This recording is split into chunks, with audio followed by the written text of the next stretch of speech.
The Alden children, Henry, Jessie, Violet, and Benny, ran out of their grandfather's house laughing.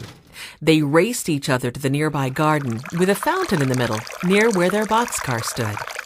Henry, who was 14 and the oldest, reached the boxcar first and pulled open the door. Jessie and Violet got there next at the same time. They turned and watched 6-year-old Benny, puffing in the hot August sun, catch up with them. "It's not fair," Benny said. "I'm always going to be the youngest and never win a race with you."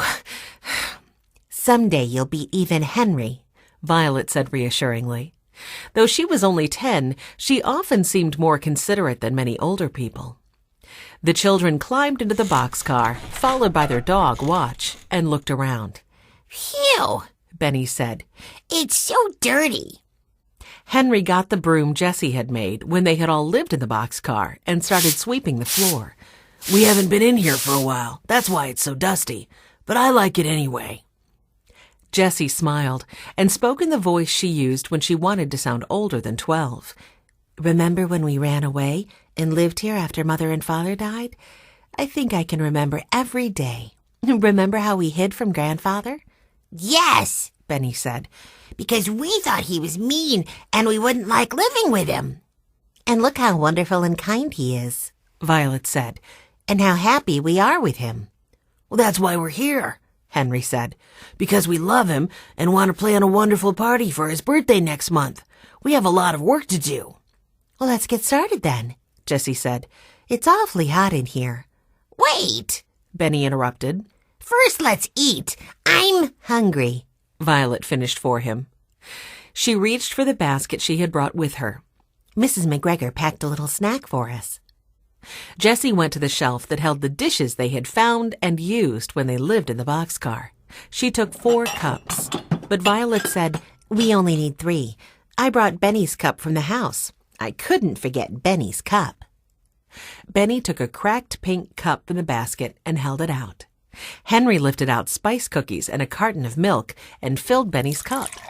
Jessie took peaches and plums and put them in a bowl. Then she piled bananas on top of the fresh fruit. The boxcar was exactly the same as it had been when the children had lived in it, except that Mrs. McGregor had given the children 4 plump, brightly colored cushions so they could sit on them on the floor. Now they got comfortable and chewed on the delicious cookies. "Well," Jessie asked, "what should we do for Grandfather's party?" We have to have a cake and ice cream," Benny said positively. "You can't have a birthday party without cake."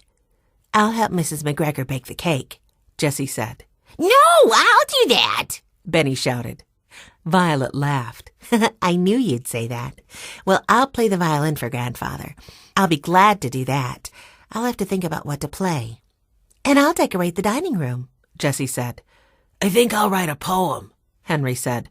"We were studying poetry in school at the end of the term. I'll be able to put what I learned to good use." "We have to buy him a present, too," Violet said. "What should it be?"